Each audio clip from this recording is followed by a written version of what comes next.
terms of executing your plans and pulling them off?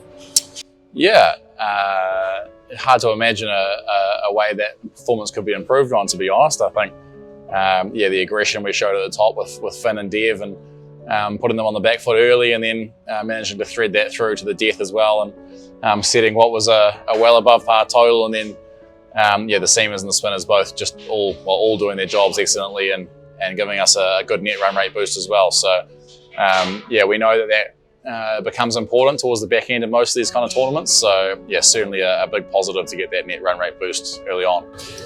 Usually when tournaments are in countries, the conditions can vary by stadium. Is that so here, and what can you expect tomorrow night at the MCG? Yeah, well, I mean, first and foremost, it's obviously a much larger playing area than the SCG, so potentially there'll be a tougher job trying to take their spinners down and try and generate boundaries. But having said that, we do a lot of work on our running between the wickets and pushing for twos and that kind of thing, so hopefully it'll play into our advantage in that respect. And the wicket as well can be a little bit more difficult. Probably the past scores are slightly down on what you see at the SCG and a few other grounds around Australia as well. So we've obviously prepared for all that and looked at all the numbers and sort of have our game plans moving forward, and now it's just about trying to execute them as best we can.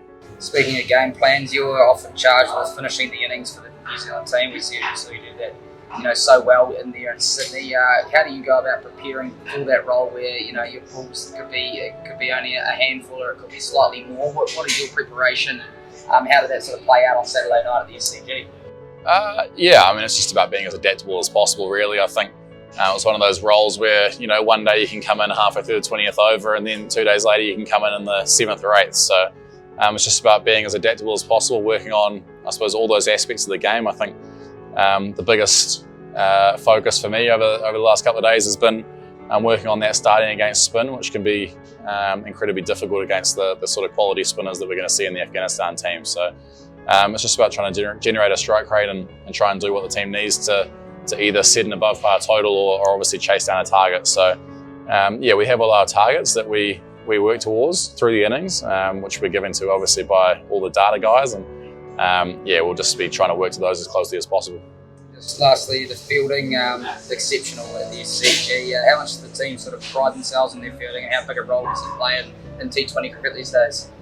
Yep. 20 degrees in Australia, the hands are a little bit softer than they are in sort of 7 degrees in Christchurch. So the guys are pretty thankful for that. And I think we were either flawless or near flawless the other night. I can't think of a missed chance off the top of my head. So we work hard on that. And obviously Glenn Phillips is one of the quickest going around in world cricket, and we're lucky he is, because I don't think anyone else would have made it to that catch to get Stoinis out. So it's just about those big game players, big game moments in tournaments like this. When they can go your way, you can get a bit of momentum, and hopefully they can go away again tomorrow.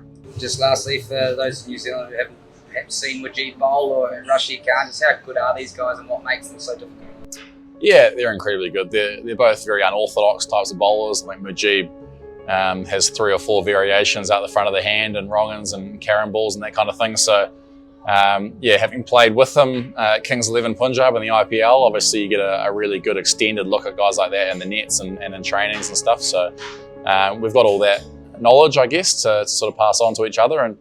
And from then on, it's just about trying to take low-risk options and trying to take options on and play shots that the opposition bowlers don't want you to play. So that's when those sorts of tournaments, like playing in the CPL and IPL and stuff, can really show their worth, is when you can come back to New Zealand and, I suppose, share that knowledge with guys that haven't seen some bowlers before. So we've got me with Mujib and Case Ahmed, who probably won't play, and then Kane obviously has a whole lot of knowledge around Rashid Khan as well that we've all been sort of brainstorming about over the last couple of days.